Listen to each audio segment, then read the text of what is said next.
নমস্কাৰ সকলোকে পুনৰবাৰ স্বাগতম জনাইছোঁ। আশা কৰোঁ সকলো ভালে আছে। আজি কিছুদিন আগত NHMত ষ্টাফ নাৰ্ছৰ ভালেখিনি ভেকেঞ্চি ওলাইছিল আৰু আপোনালোকে নিশ্চয় এপ্লাই কৰিছে। এতিয়া কথাটো হ'ল যে এই যিটো আমাৰ ৰিক্ৰুইটমেণ্ট প্ৰচেছ হ'ব তাৰ চিলেকশ্যন প্ৰচেছটো কি ধৰণৰ হ'ব এই বিষয়ে এতিয়ালৈকে আমাৰ কোনো ধৰণৰ আপডেট দিয়া নাই।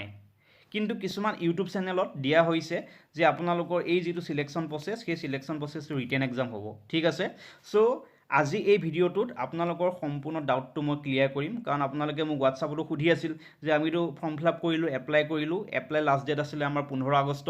চ' এতিয়া ৰিটেন টেষ্ট হ'ব নে আমাৰ ভাইভা হ'ব, আমি কিহৰ বাবে প্ৰস্তুতি চলাম। ঠিক আছে, চ' আজি এই ভিডিঅ'টোত আপোনালোকৰ সম্পূৰ্ণ ডাউট ক্লিয়াৰ হ'ব, গতিকে ভিডিঅ'টো শেষলৈকে আপোনালোকে ভালদৰে চাই যাব।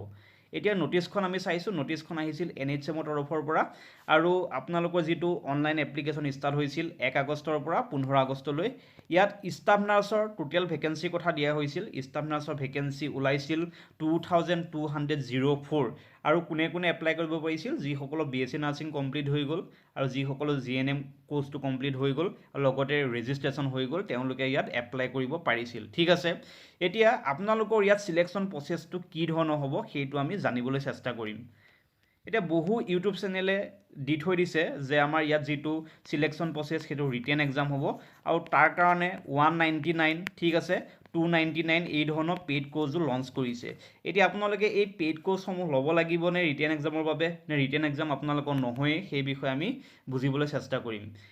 NHMৰ আণ্ডাৰত আগত যিবোৰ ভেকেঞ্চি ওলাইছিল তাৰ যিটো ৰিক্ৰুইটমেণ্ট প্ৰচেছ সেইটো যদি আমি চাবলৈ যাওঁ তেনেহ'লে আমাৰ এই যিটো ৰিক্ৰুইটমেণ্ট প্ৰচেছ তাত ভাইভা হয়। ঠিক আছে, কেৱল ভাইভা হয়, ইয়াত কোনো ধৰণৰ ৰিটেন এক্সাম নহয়। চ' এইবাৰো আপোনালোকৰ 99% চান্স আছে যে ৰিটেন এক্সাম নহয়, কেৱল মাত্ৰ কি হ'ব, ভাইভা হ'ব। ঠিক আছে, চ' চিলেকশ্যন প্ৰচেছটো আপোনালোকে গম পালে যে ভাইভা হোৱাৰ সম্পূৰ্ণ চান্স আছে।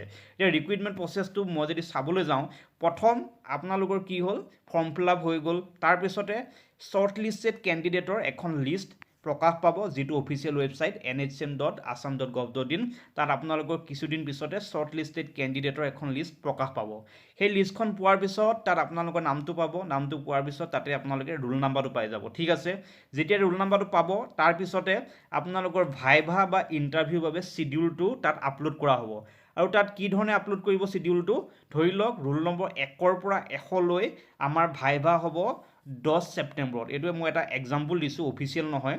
10 ছেপ্টেম্বৰত আপোনালোকৰ ষ্টাৰ্ট হ'ব বুলি মই ক'ব যোৱা নাই, এটা এক্সাম্পল দিহে মই আপোনালোকক দেখাই দিছোঁ যে যেতিয়া আপোনালোকে ৰোল নাম্বাৰটো পাব তাৰপিছত ভাইভাৰ আপোনালোকৰ চিডিউল হ'ব যে 1ৰ পৰা 100 ৰোল নম্বৰলৈ আমাৰ 10 ছেপ্টেম্বৰত ভাইভা হ'ব, বা 101ৰ পৰা 200লৈ আমাৰ 11 ছেপ্টেম্বৰত ভাইভা হ'ব। এই ধৰণে আপোনালোকৰ চিডিউলটো বনাই দিব। তাৰপিছত ভাইভা কণ্ডাক্ট ক'ত কৰিব, অনলাইন মোডত ভাইভা কণ্ডাক্ট কৰে, কাৰণ আগতেও যিবোৰ ৰিক্ৰুইটমেণ্ট প্ৰচেছ মই দেখিছোঁ NHMৰ আণ্ডাৰত তাতো অনলাইন মোডতে ভাইভা হয়। তাত কিহত হয়, গুগল মিট বা জুম। চ' এইবাৰো আপোনালোকৰ 99% চান্স আছে যে আপোনালোকৰ এই চিলেকশ্যন প্ৰচেছটোত ভাইভা হ'ব আৰু কিহত হ'ব, অনলাইন মোডত হ'ব থ্ৰু গুগল মিট অৰ জুম। ঠিক আছে, এতিয়া ভাইভা কণ্ডাক্ট হোৱাৰ পিছত আপোনালোকৰ এখন ফাইনেল মেৰিট লিষ্ট ওলাব। অভিয়াছলি ভাইভাটো হোৱাৰ পিছত ফাইনেল মেৰিট লিষ্টটো আহিবই আৰু তাত যিসকলৰ নাম আহে সেইসকলে এই জবটোৰ বাবে চিলেক্ট হ'ব। এতিয়া টোটেল ভেকেঞ্চি কিমান আছিলে, 2204, কিন্তু যিটো আপোনালোকৰ অফিচিয়েল নটিফিকেশ্যন, অফিচিয়েল এডভাৰটাইজমেণ্ট, তাত এটা পইণ্ট দিয়া হৈ আছিল যে এই যিটো আপোনালোকৰ পষ্ট আছিল, ভেকেঞ্চি আছিল, সেই ভেকেঞ্চিটো ইনক্ৰিজো হ'ব পাৰে, ডিক্ৰিজো হ'ব পাৰে। ঠিক আছে, চ' যেতিয়া আপোনালোকৰ ফাইনেল মেৰিট লিষ্টখন ওলাব ভাইভা শেষ হোৱাৰ পিছত, তাত হয়তো আপোনালোকৰ 2204তকৈ বেছি কেণ্ডিডেটৰ নামো আপোনালোকে চিলেকশ্যন লিষ্টত দেখিবলৈ পাব পাৰে। এতিয়া মই আপোনালোকক জনালোঁ যে আপোনালোকৰ যিটো চিলেকশ্যন প্ৰচেছ সেইটো 99% ভাইভা হোৱাৰে চান্স আছে, কাৰণ আগত যিবোৰ NHMৰ এই ধৰণৰ ৰিক্ৰুইটমেণ্টসমূহ হৈছিলে তাৰ মই ডাটাসমূহ চাইছিলোঁ আৰু মই দেখিবলৈ পালোঁ যে তাত মেক্সিমাম টাইম ভাইভাই হৈছে, ৰিটেন এক্সাম পতাৰ তাত কোনো ধৰণৰ প্ৰমাণ নাই। ঠিক আছে, চ' এইবাৰো আপোনালোকৰ ভাইভা হোৱাৰ চান্স আছে। এতিয়া চিলেকশ্যন প্ৰচেছৰ ক্ষেত্ৰত আমাৰ যিখন অফিচিয়েল এডভাৰটাইজমেণ্ট তাত এটা কথাই দিয়া হৈ আছিল যে আপোনালোকে কেৱল মাত্ৰ nhm.assam.gov.in এই অফিচিয়েল ৱেবছাইটটোহে আপোনালোকে ফ'ল' কৰিব। ঠিক আছে, পৰৱৰ্তী সময়ত আপোনালোকৰ ৰিটেন এক্সামেই হয় নে ভাইভাই হয়, কেৱল মাত্ৰ এই ৱেবছাইটটোতহে আপোনালোকে গম পাব, কাৰণ এইটো হৈছে NHMৰ অফিচিয়েল ৱেবছাইট। চ' মই খালি আপোনালোকক এটা প্ৰবেবিলিটিহে কৈছোঁ যে আগত যিহেতু আমাৰ ভাইভা হৈছিল, ৰিটেন এক্সাম হোৱা নাই, গতিকে এইবাৰো আপোনালোকৰ ভাইভা হোৱাৰে চান্স আছে।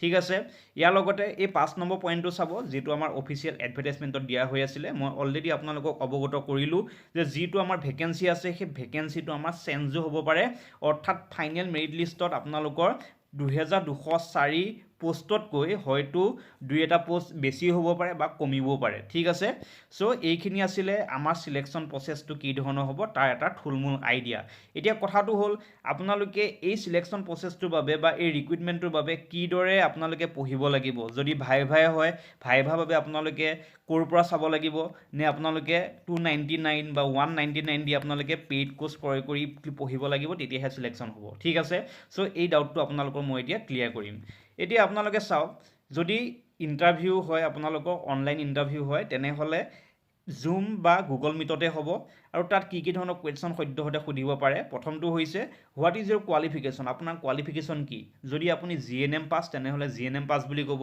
যদি আপুনি বিএছচি নাৰ্ছিং পাছ কৰিলে তেনেহ'লে বিএছচি নাৰ্ছিং বুলি ক'ব ঠিক আছে তাৰপিছত আহিল আপোনালোকৰ পাছিং ইয়েৰ আপুনি কোনটো বছৰত পাছ কৰি ওলাইছে যদি আপুনি 2020ত ওলাইছে 2020 বুলি ক'ব 2024ত ওলাইছে 2024 বুলি ক'ব ঠিক আছে তাৰ লগতে আপোনাৰ কিবা এক্সপিৰিয়েঞ্চ আছে নেকি আপুনি কোনোবা প্ৰাইভেট ইনষ্টিটিউটত জব কৰিছিল নেকি যদি জব কৰিছে যদি 1 বছৰ এক্সপিৰিয়েঞ্চ 1 বছৰ বুলি ক'ব 2 বছৰ বুলি ক'লে 2 বছৰ বুলি ক'ব what is Euro current job যদি আপুনি ক'ৰবাত বৰ্তমান জব কৰি আছে প্ৰাইভেটত ঠিক আছে তেনেহ'লে আপুনি কি জব কৰি আছে কি পোষ্টত আছে গোটেইখিনি আপোনালোকে জনাব লাগিব তাৰপিছত আপোনালোকৰ 2-3টা বেছিক টেকনিকেল কুৱেশ্যন আহিব পাৰে যেতিয়া আপোনালোকৰ এই ইন্ট্ৰডাকশ্যনখিনি হ'ব তাৰপিছত হয়তো 2-3টা বেছিক টেকনিকেল কুৱেশ্যন সুধিব পাৰে এতিয়া এই টেকনিকেল কুৱেশ্যনকেইটা আপোনালোকে কি কি চাব লাগিব আপোনালোকে এটা কাম কৰিব এই ভিডিঅ'টোৰ কমেণ্ট বক্সত যাব আৰু কমেণ্ট বক্সতে মই এটা ভিডিঅ' লিংক দি থৈ দিছোঁ সেইটো হৈছে ষ্টাফ নাৰ্ছৰ যি আমাৰ স্কিল টেষ্টত কি কি ধৰণৰ কুৱেশ্যন সুধিব পাৰে